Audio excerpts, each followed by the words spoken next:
欢迎来到小鹿故事会，听故事长智慧，品人生。每天分享精彩民间故事。今天的第一个故事：少女遭到鬼压床，隔日失去清白身，神婆肚子上铺层炭。听说了吗？老李家那闺女昨晚让鬼给压床了。村头的大槐树下，几个妇女围成一圈，压低声音议论纷纷。可不是吗？我今一早碰见他娘，那脸拉得跟长白山似的，说是闺女一大早就哭着说昨晚上感觉有东西压着她，喘不过气来，吓得她一晚上没敢合眼。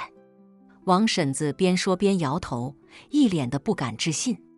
这事儿邪乎啊，咱村这些年也没发生过这等怪事。老李头那闺女平时挺机灵的，咋就摊上这等倒霉事儿了呢？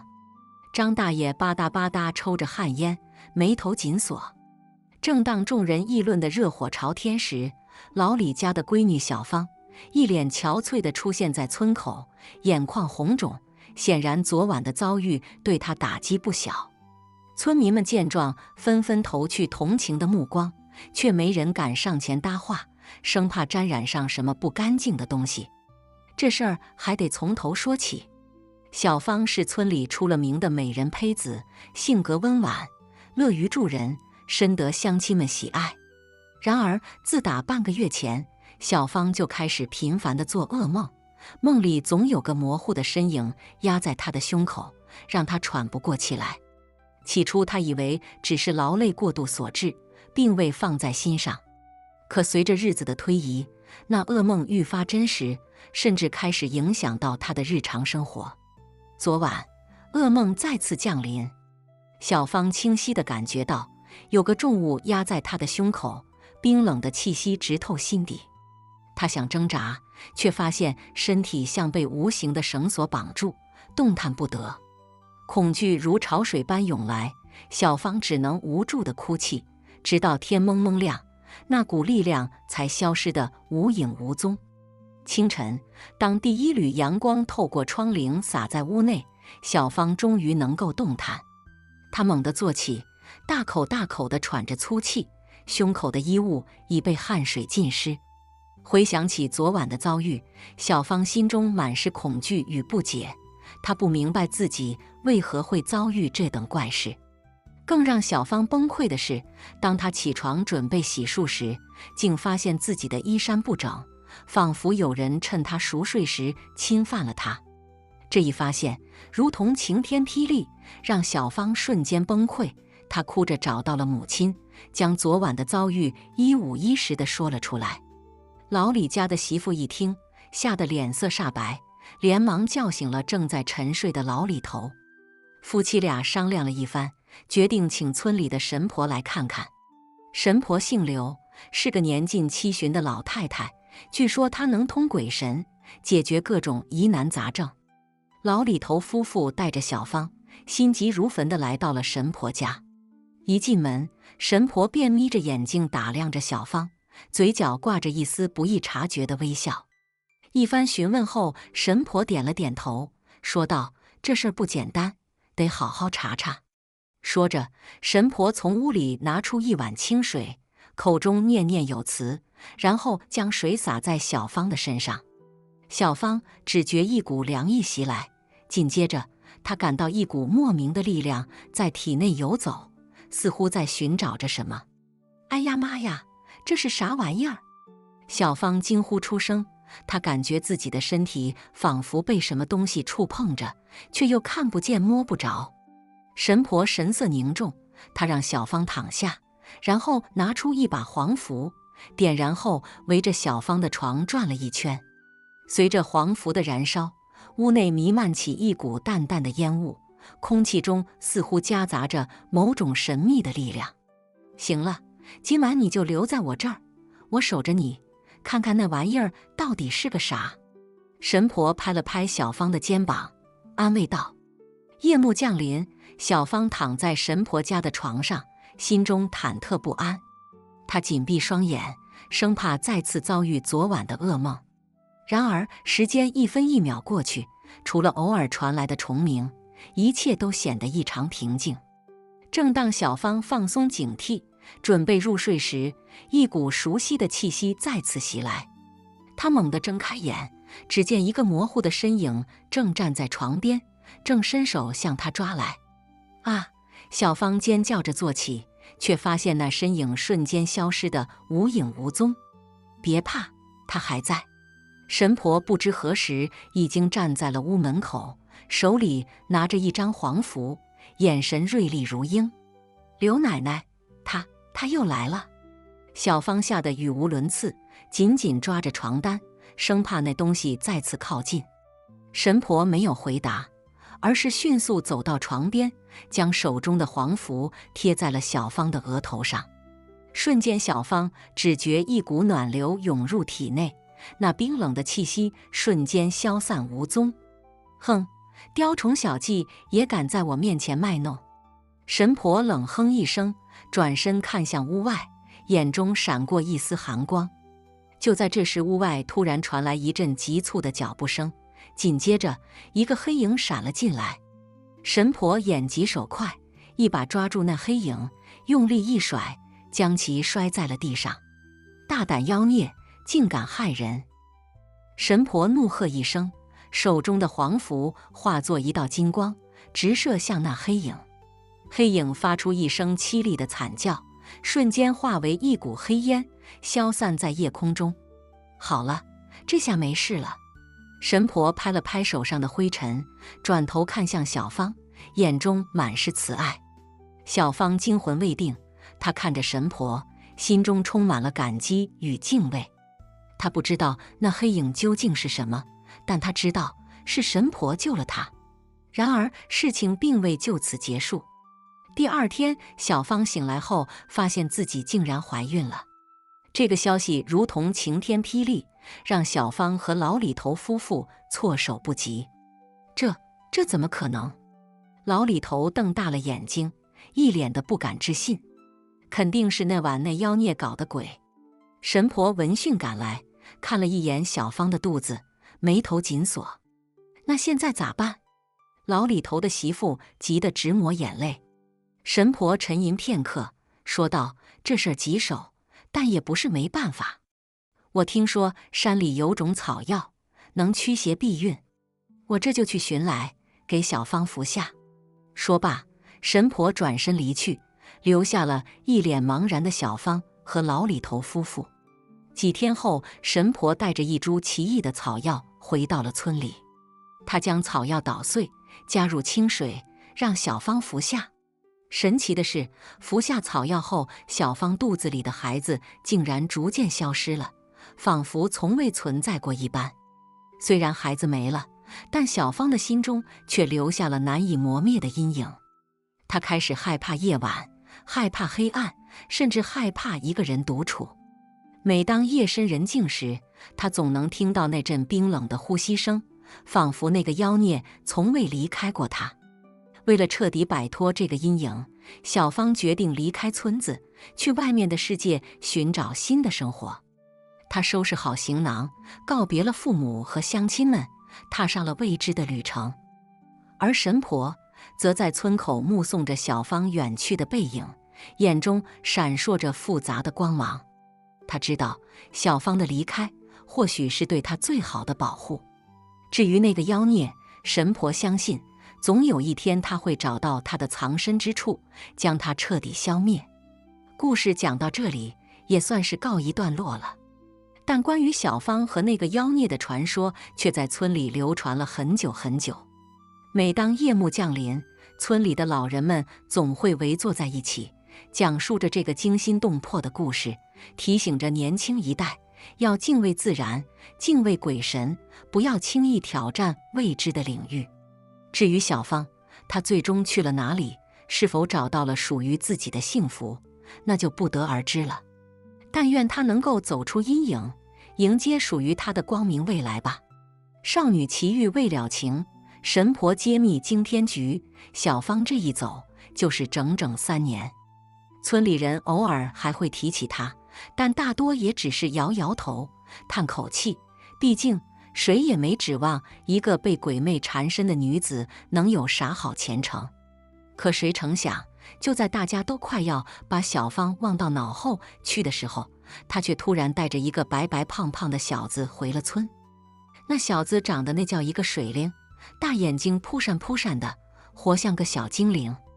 村里人一看都惊了，纷纷议论起来：哟呵，这不是小芳吗？咋还带个娃回来了？可不是吗？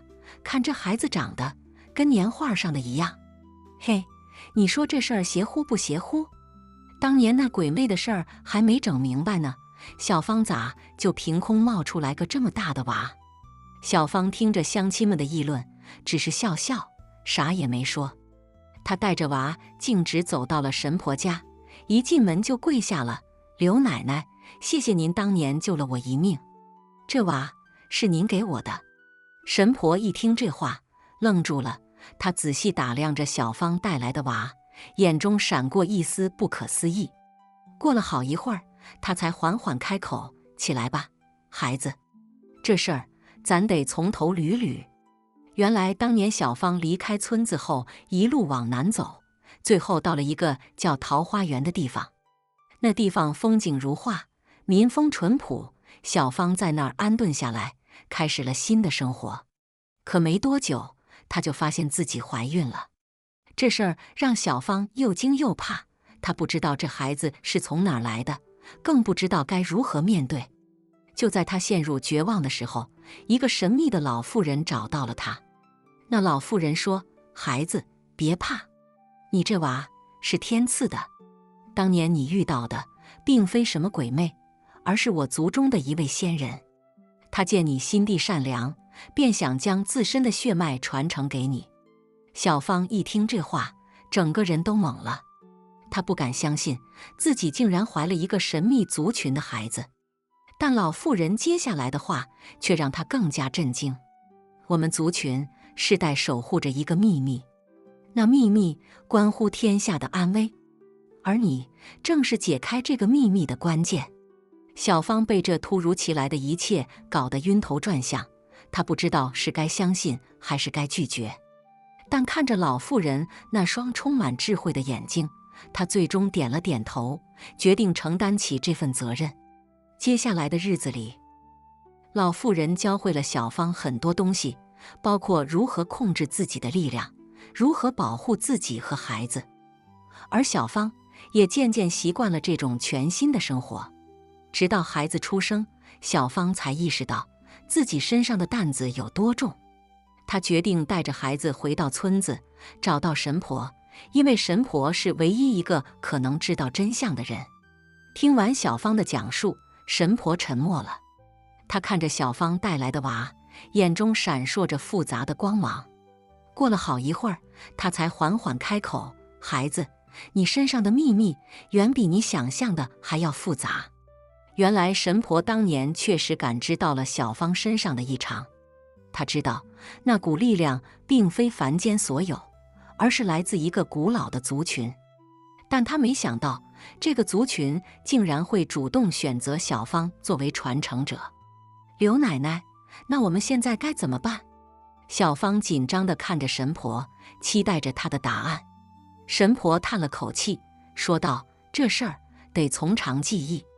但有一点我可以肯定，你身上的秘密绝对不能让外人知道，否则将会引来无尽的灾祸。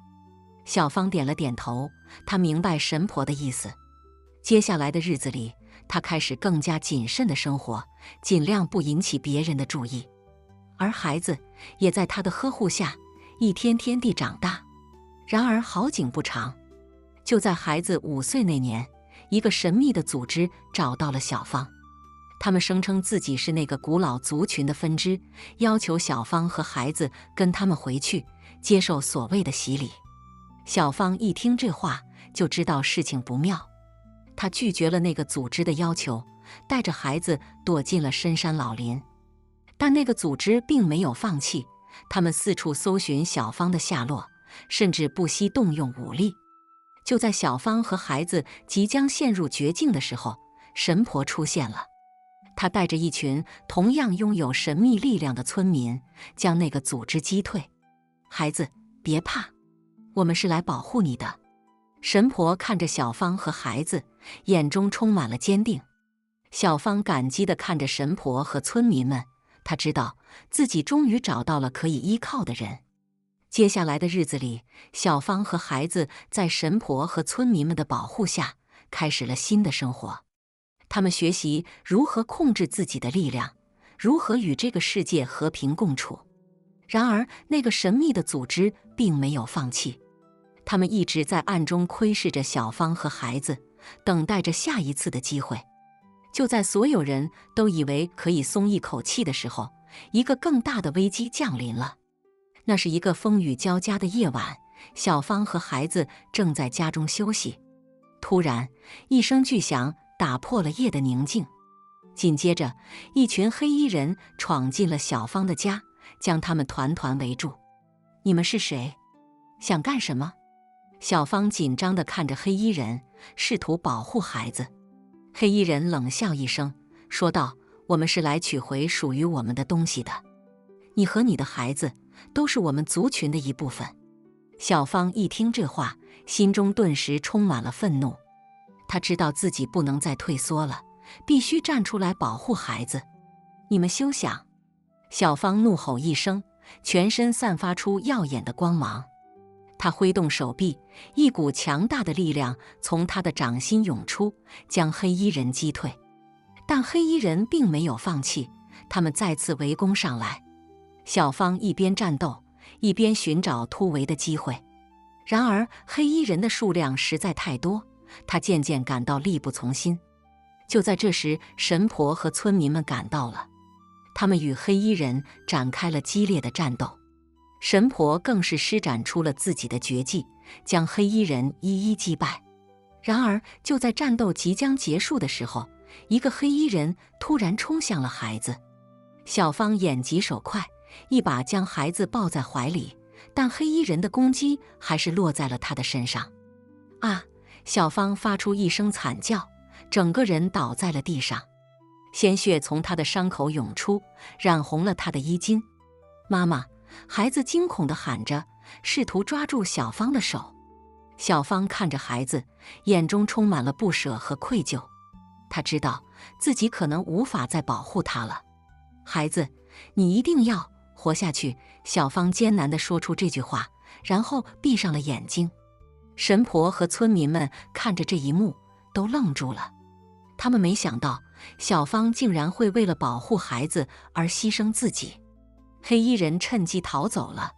神婆和村民们将小芳的尸体安葬在村子附近的一座小山上，孩子则在他们的保护下继续成长。然而，小芳的牺牲并没有换来长久的和平。那个神秘的组织一直在暗中窥视着孩子，等待着下一次的机会。而神婆和村民们也一直在努力寻找着对抗那个组织的方法。故事讲到这里又告一段落了，但关于小芳、孩子和那个神秘组织的故事却远远没有结束。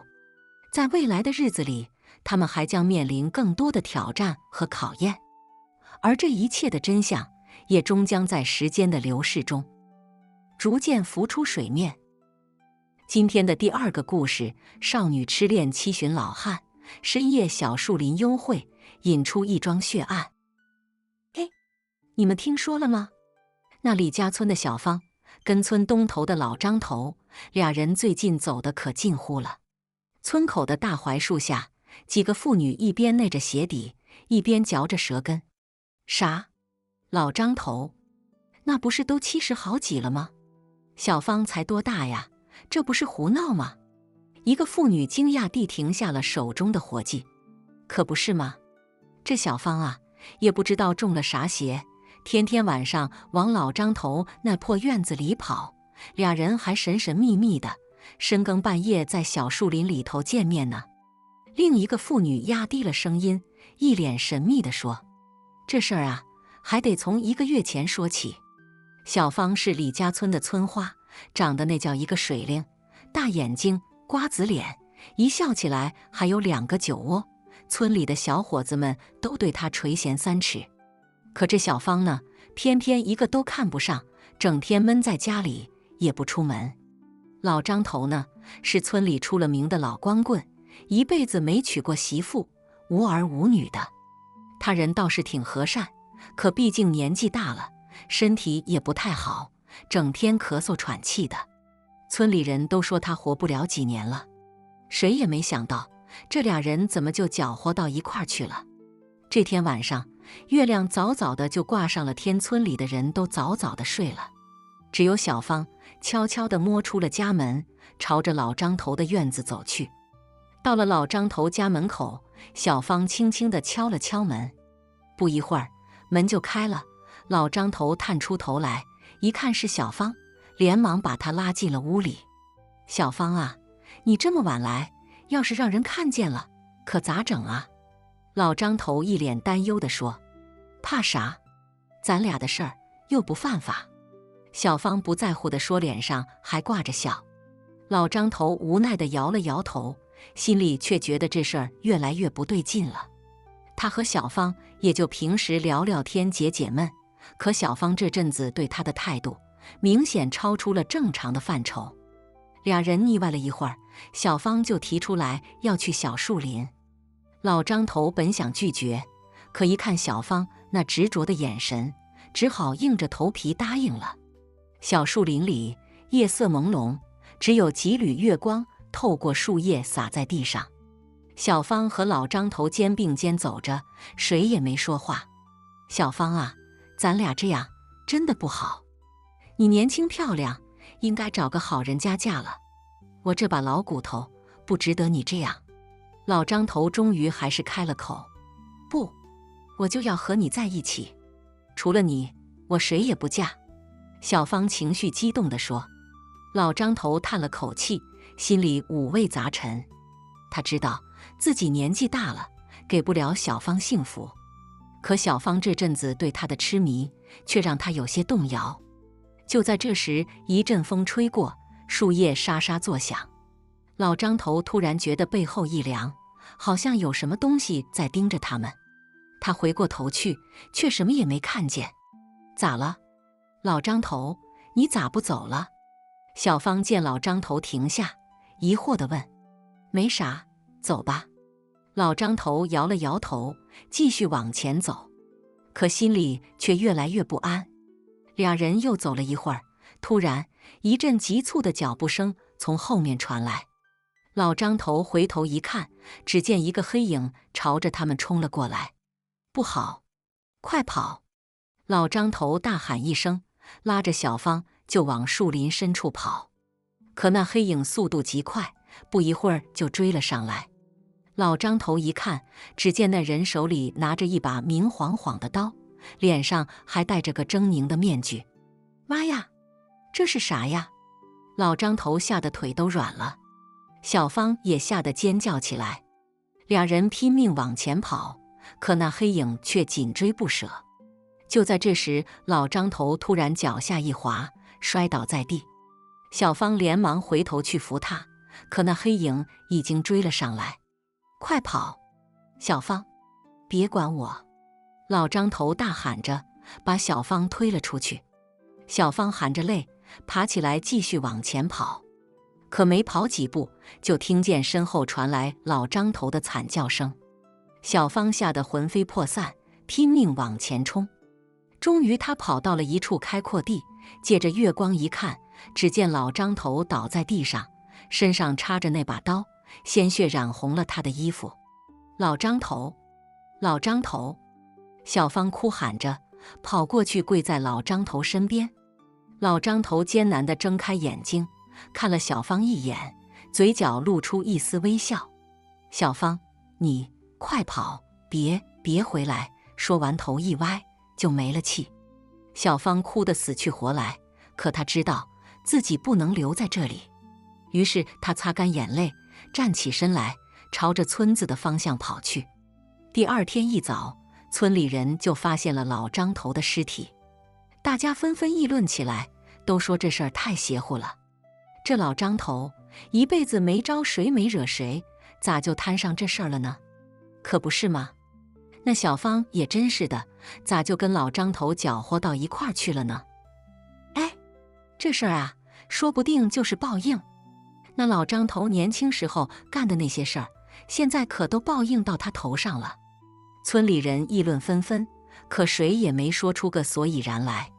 只有小芳躲在屋里不吃不喝，整天以泪洗面。几天后，村里来了个道士。那道士在村里转了一圈，最后停在了老张头的尸体旁。他仔细看了看老张头的伤口，又问了问村里的情况，然后叹了口气：“这事儿啊，不简单。那黑影怕是个厉鬼。”道士说。村里人一听，都吓了一跳。厉鬼，那可是要人命的玩意儿啊！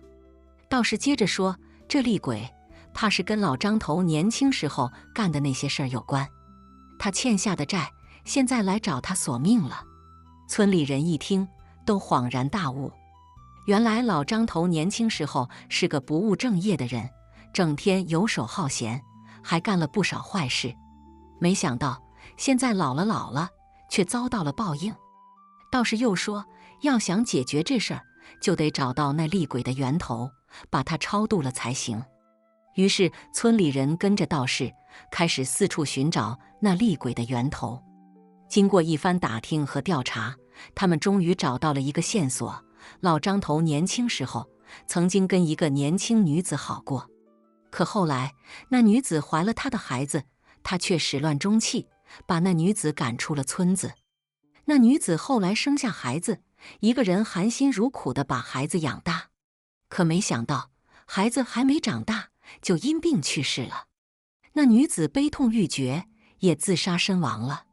村里人一听，都恍然大悟，原来那厉鬼就是那女子的怨念所化。道士说，要想超度这厉鬼，就得找到那女子的尸骨，给她好好安葬，然后再给她烧些纸钱，念些经文，才能让她安息。于是村里人按照道士的吩咐，找到了那女子的尸骨，给她好好安葬了，然后又给她烧了些纸钱，念了些经文。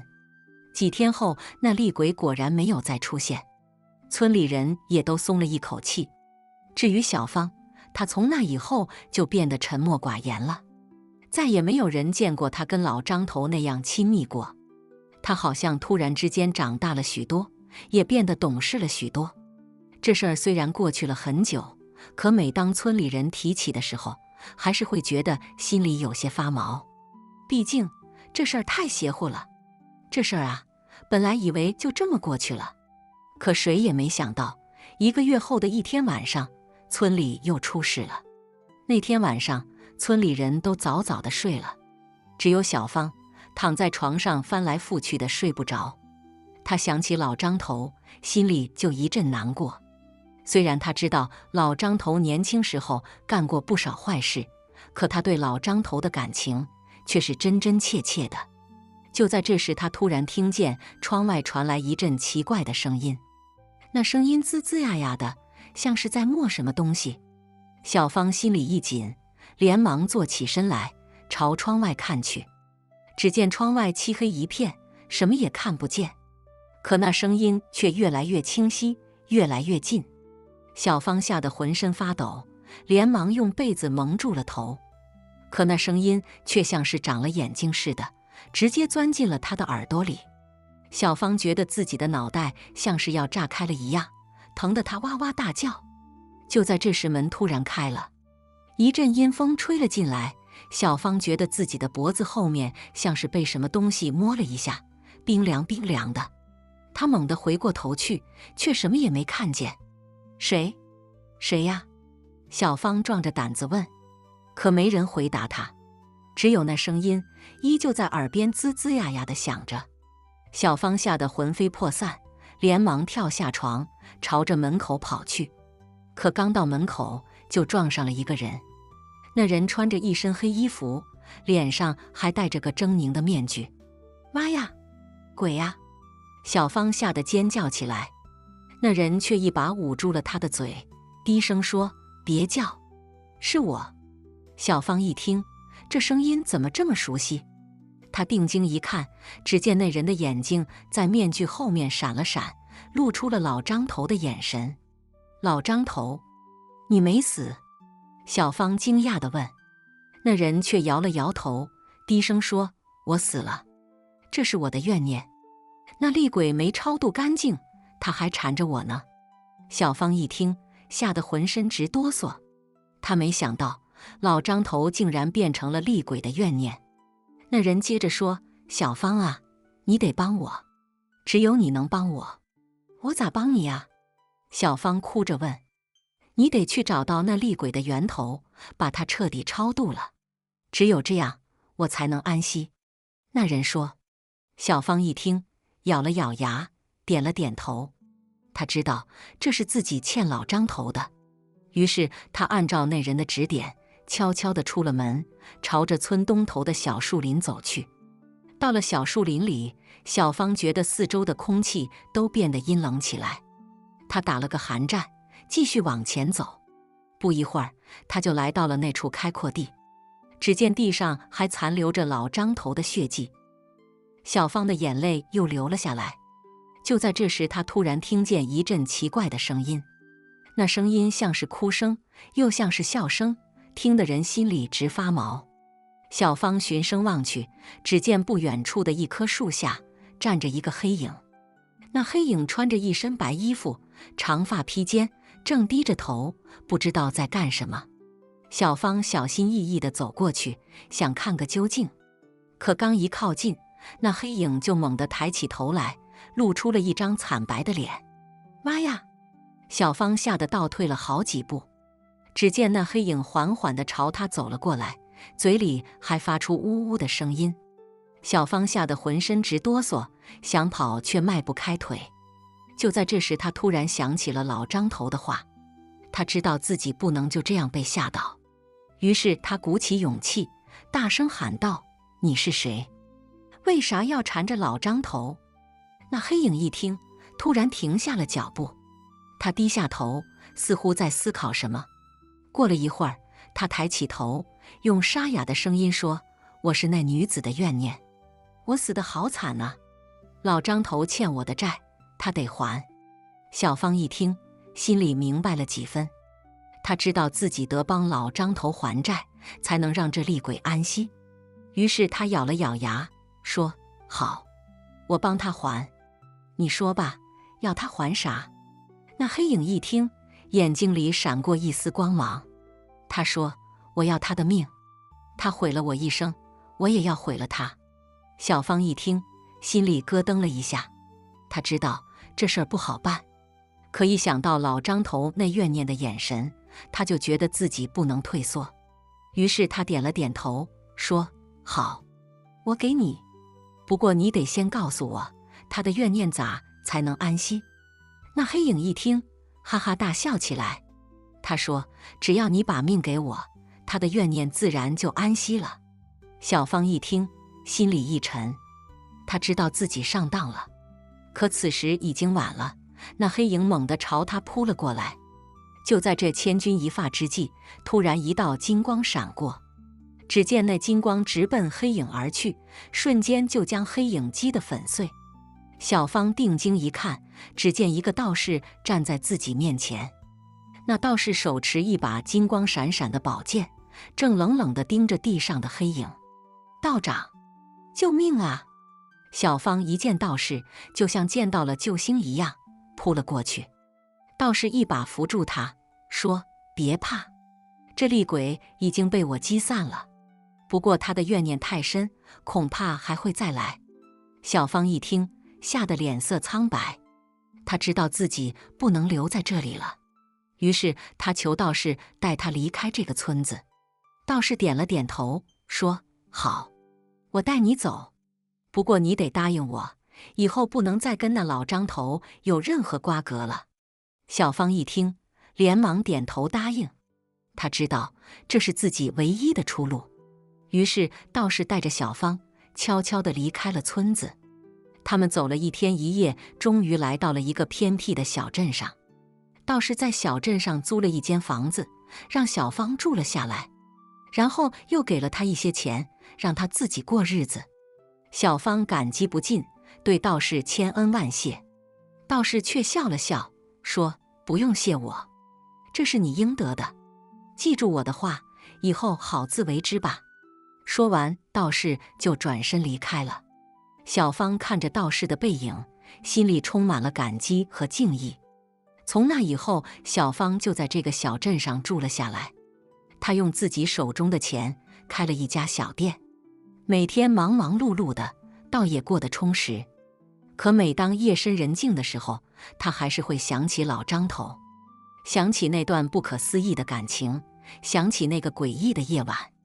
她不知道自己这样做到底是对是错，不过她知道自己已经回不了头了，她只能这样一直走下去，直到有一天，她也变成了这个小镇上的一个传说。而那个道士呢？他自从离开了小芳之后，就再也没有出现过。有人说他云游四海去了，有人说他被厉鬼害死了。不过这些都只是传说而已，谁也不知道真假。只有小芳知道，那个道士是她的救命恩人，是她在这个世界上最亲的人。虽然他们已经分别了很久很久，可小芳的心里却一直给他留着一个位置。今天的最后一个故事，少奶奶守活寡。半夜长工敲门，跟我走。她犹豫一下答应。少奶奶，您这是何苦呢？大少爷这一走，怕是再也回不来了。老管家抹着眼泪，望着站在窗前神情落寞的柳如烟。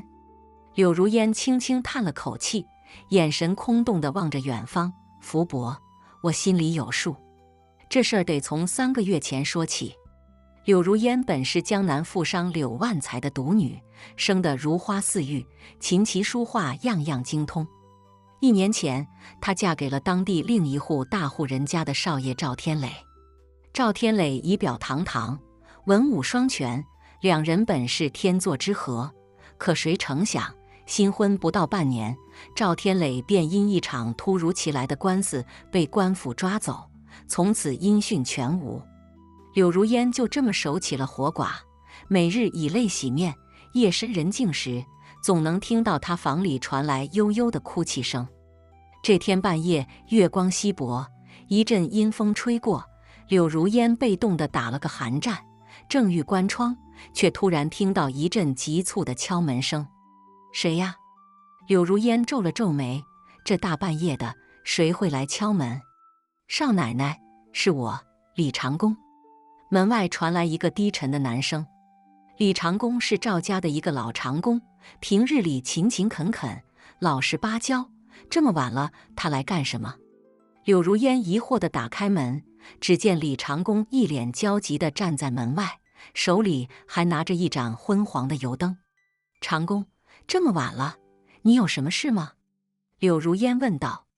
李长工四下看了看，确定没人后，压低声音说：“少奶奶，您得跟我走，再不走就来不及了。”柳如烟一愣，心说你这人怎么回事？大半夜的说些莫名其妙的话。长工，你今个是咋了？这话从何说起？李长工急得直跺脚。少奶奶，您别问了，赶紧收拾一下，跟我走就对了。柳如烟犹豫了一下，心里七上八下的，心想这李长工平日里挺稳重的，今儿个怎么跟中了邪似的？但他转念一想，赵天磊走后，这家里上下人心惶惶，说不定真有什么事情发生。好吧，你稍等片刻，我去收拾一下。柳如烟说着，转身回屋，简单收拾了几样衣物。两人悄悄来到后院，李长工早已备好了一匹快马。柳如烟骑术不精，只能由李长工牵着马，一路往山里奔去。山路崎岖，柳如烟被颠得七荤八素，她忍不住问道：“长工，咱们这是去哪儿啊？”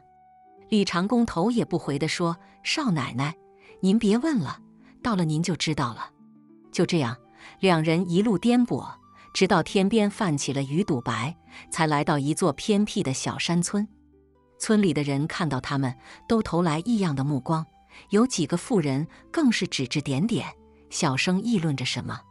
李长工带着柳如烟来到一间破旧的土坯房前，推开门，里面昏暗一片，只有一盏油灯在摇曳。“少奶奶，您先在这里委屈一下，我去给您弄点吃的。”李长公说着，转身出去了。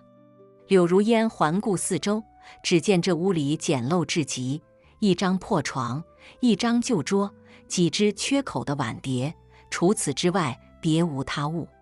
他心里泛起了嘀咕，这李长公葫芦里到底卖的什么药？不一会儿，李长公端来一碗热气腾腾的粥，还有几个野菜团子。柳如烟勉强吃了几口，实在是难以下咽。他放下碗筷，忍不住问道：“长公，你到底要带我去哪儿？赵家虽不比从前，但也不至于让我流落至此啊。”李长公叹了口气，眼神复杂地看着柳如烟：“少奶奶，实不相瞒，我有件事儿一直瞒着您。”柳如烟心里咯噔一下，预感大事不妙。“什么事？”她紧张地问道。李长公咬了咬牙，仿佛下定了决心。其实大少爷根本没死，他被官府的人秘密关押起来了。柳如烟闻言如遭雷击，半晌回不过神来。“你说什么？天磊他没死？”他声音颤抖地问道。李长公点了点头：“是，大少爷他命不该绝，被一个好心人给救了。他托我给您带话，让您务必离开赵家，到这个地方来躲一躲，等风头过了，他再想办法与您团聚。”柳如烟泪如雨下，心中既有喜悦，又有担忧。她紧紧抓住李长公的手：“长公，谢谢你，谢谢你告诉我这些。”李长公安慰道：“少奶奶，您别哭了，大少爷吉人自有天相，咱们一定能等到他回来的那一天。”就这样，柳如烟在这个小山村住了下来。日子虽然清苦，但她的心中充满了希望。然而好景不长，1个月后的一天，村里突然来了一群官兵，将村子团团围住。村民们惊慌失措，纷纷躲进屋里，不敢出门。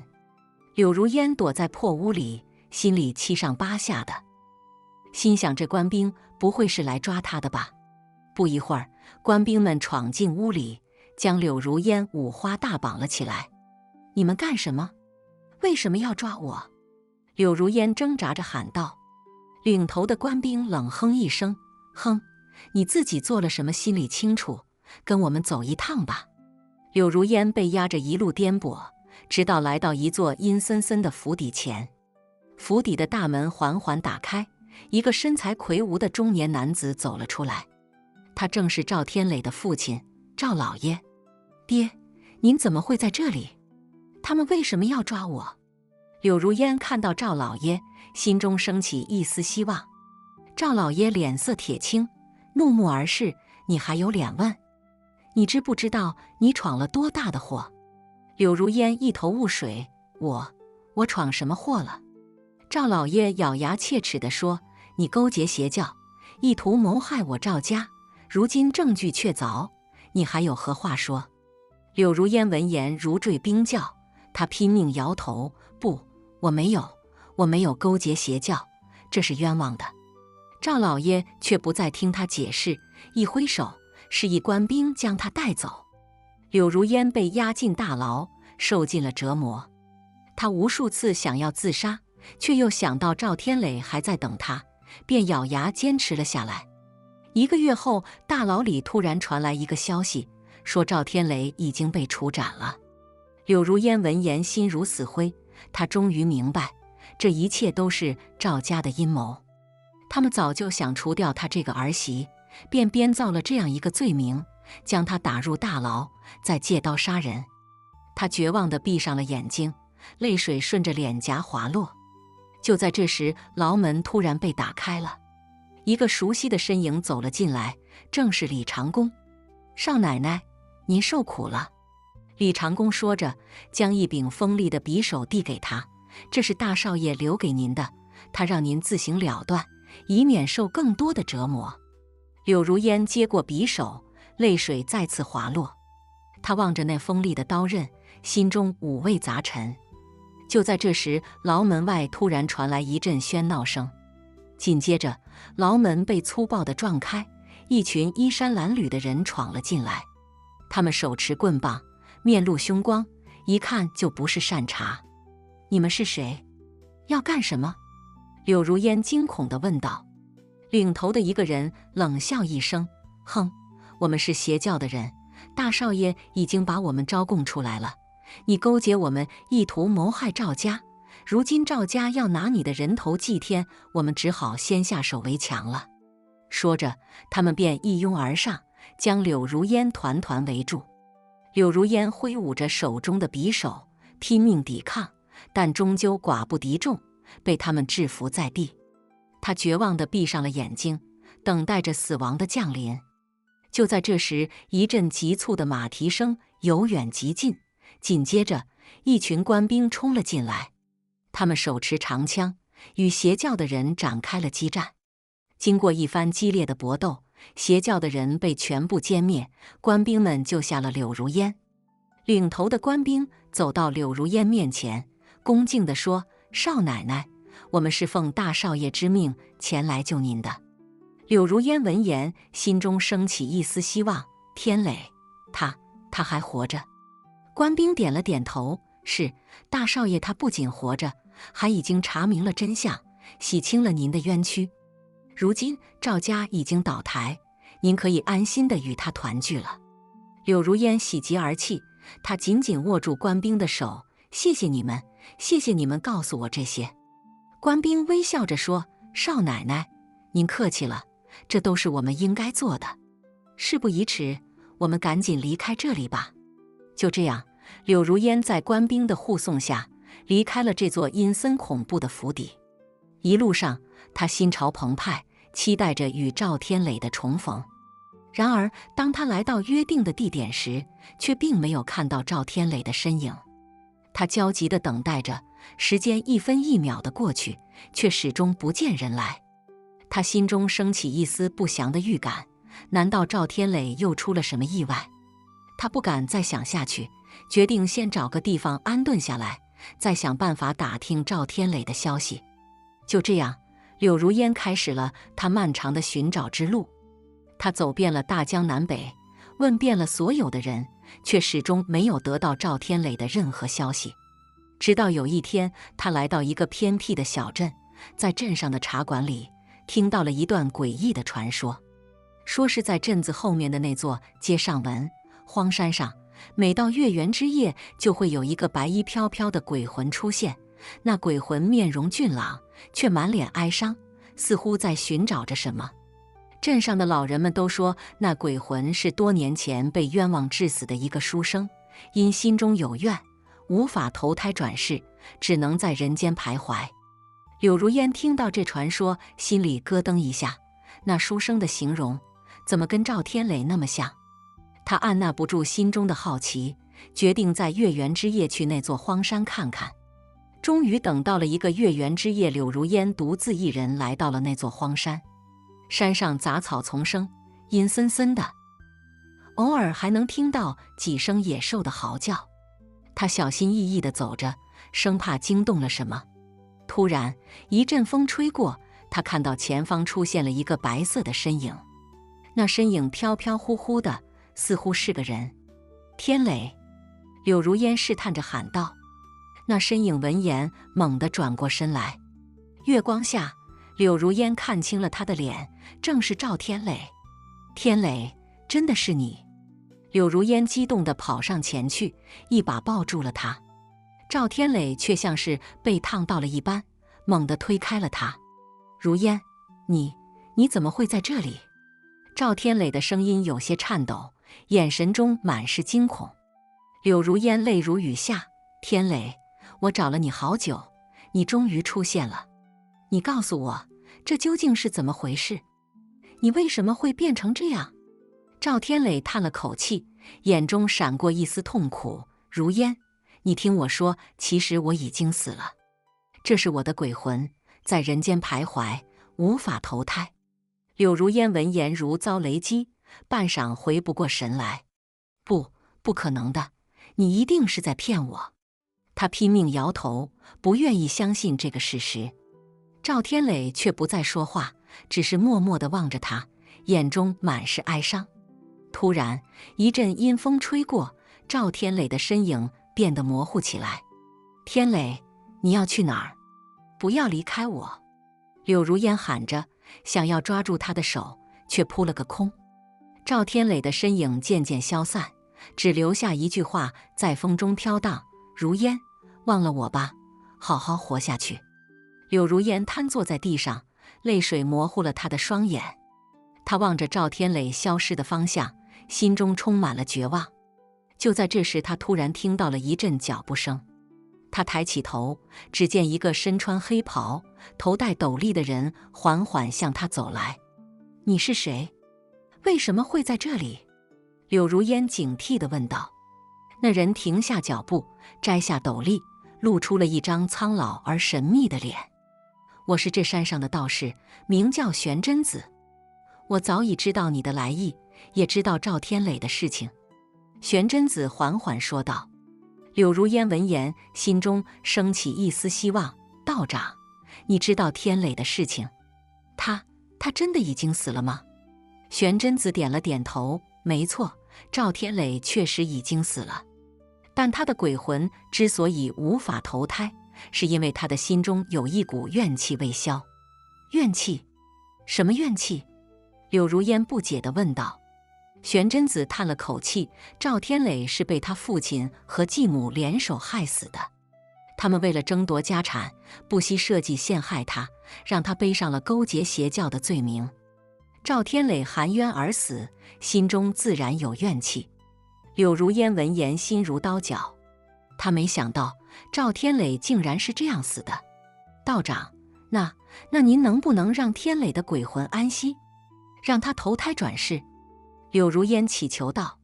玄真子摇了摇头，这很难。赵天磊的怨气太重，一般的法术根本无法化解。除非什么？柳如烟急切地问道。玄真子沉吟片刻，说道：除非你能找到赵天磊的遗骸，将他的骨灰撒在他生前最喜欢的地方，这样才能让他安息。柳如烟闻言，眼中闪过一丝坚定。好，我去找，无论天涯海角，我都要找到天磊的遗骸。玄真子从怀中掏出一块玉佩，递给柳如烟，这块玉佩能指引你找到赵天磊的遗骸，但你要记住，路上充满了危险，你一定要小心。柳如烟接过玉佩，感激地点了点头，谢谢道长，我一定会小心的。就这样，柳如烟带着玉佩踏上了寻找赵天磊遗骸的征途。他走过了千山万水，经历了无数的艰难险阻，终于来到了一个偏远的山谷。山谷中有一座废弃的古庙，庙里杂草丛生，破败不堪。但柳如烟却敏锐地感觉到，这里就是他要找的地方。他走进古庙，在庙里搜寻了一番，终于在一个角落里找到了一口破旧的棺材。棺材的盖子已经裂开，露出了里面的一具白骨。柳如烟颤抖着双手，打开了棺材盖，仔细地辨认着那具白骨。没错，那正是赵天磊的遗骸。他小心翼翼地将赵天磊的骨灰收集起来，装在一个小布袋里。然后他带着骨灰来到了赵天磊生前最喜欢的一片花海。那片花海依旧盛开，五彩斑斓的花朵在阳光下摇曳生姿。柳如烟将赵天磊的骨灰撒在花海中，心中默念着：天磊，安息吧，愿你下辈子能投个好人家。就在这时，一阵风吹过，花海中的花朵似乎都在轻轻摇曳，仿佛是在为赵天磊送行。柳如烟望着那片花海，心中充满了哀伤和不舍。但他知道赵天磊已经安息了，他也要继续前行，为自己的人生寻找新的方向。他转身离开花海，踏上了归途。然而他并不知道，危险正在悄悄逼近。原来赵天磊的继母得知柳如烟找到了赵天磊的遗骸，心中大为恐慌。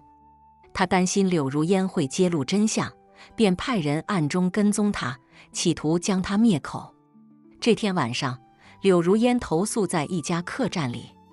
夜深人静时，突然有一群黑衣人闯了进来，将他团团围住。你们是谁？为什么要杀我？柳如烟惊恐地问道。黑衣人领头的冷笑一声，哼，要怪就怪你多管闲事，找到了不该找的东西。说着，他们便一拥而上，向柳如烟攻来。柳如烟拼命抵抗，但终究寡不敌众，身上多处受伤。他绝望地闭上了眼睛，等待着死亡的降临。就在这时，突然一阵琴声响起，紧接着一道白色的身影从窗外飞了进来。那身影手持一柄长剑，剑光如电，瞬间将黑衣人击退。柳如烟睁开眼睛，只见那白色身影正是赵天磊。不对，这不是他的鬼魂，而是一个活生生的人。天磊，你没死？柳如烟惊讶地问道。赵天磊微笑着摇了摇头，不，我其实已经死了，但我的灵魂附在了这把古琴上，是这把古琴救了我。原来赵天磊在被害前，曾将一缕灵魂寄托在他最心爱的古琴上。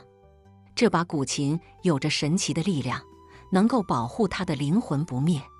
如烟，对不起，让你担心了这么久。赵天磊愧疚地说道。柳如烟泪如雨下，她紧紧抱住赵天磊，仿佛要将他揉进身体里。天磊，我以为再也见不到你了，我们离开这里，再也不分开了。他哽咽着说道。赵天磊却摇了摇头，如烟，我不能跟你走。我的灵魂虽然附在了古琴上，但我的肉身还在那口棺材里。我必须回到肉身，才能真正复活。那你怎么才能回到肉身？柳如烟急切地问道。赵天磊沉吟片刻，说道，我需要找到一种名为还魂草的草药，用它来炼制还魂丹。只有吃了还魂丹，我的灵魂才能回到肉身。那还魂草在哪里？我们马上去找。柳如烟说道。赵天磊却叹了口气，还魂草生长在极寒之地，十分罕见，而且那里危机四伏，凶险异常。你真的愿意跟我一起去吗？柳如烟毫不犹豫地点了点头，我愿意，只要能让你复活，我什么都愿意做。就这样，赵天磊和柳如烟踏上了寻找还魂草的征途。他们历经千辛万苦，终于来到了极寒之地。那里白雪皑皑，寒风凛冽。他们四处搜寻着还魂草的踪迹，却始终没有找到。就在他们心灰意冷，准备放弃的时候，突然看到了一只白色的狐狸。那只狐狸浑身雪白，没有一丝杂毛，眼中闪烁着智慧的光芒。他走到赵天磊和柳如烟面前，用嘴叼起一块石头，在地上画了一个图案。赵天磊和柳如烟仔细辨认着那个图案，发现它竟然是一幅地图。地图上标注着还魂草的生长位置，以及一条通往那里的秘密通道。这只狐狸，它是在指引我们。柳如烟惊讶地说道。赵天磊点了点头，没错，看来这只狐狸是这片极寒之地的守护者。他知道我们需要还魂草，便来指引我们。两人按照地图上的指引，沿着秘密通道一路前行。终于在一个隐蔽的山洞里，他们找到了那株珍贵的还魂草。他们小心翼翼地采集了还魂草，然后按照赵天磊所说的方法，开始炼制还魂丹。经过749天的炼制，还魂丹终于炼成了。赵天磊服下还魂丹后，灵魂逐渐回到了肉身。他睁开眼睛，看着眼前的柳如烟，露出了幸福的笑容。如烟，我终于回来了，他说道。好了，今天的故事就听到这了。如果您想发表自己的看法，可以在视频下方随意留言。如果您喜欢我的视频，记得订阅加分享。小鹿祝您好运连连，我们下个视频再见。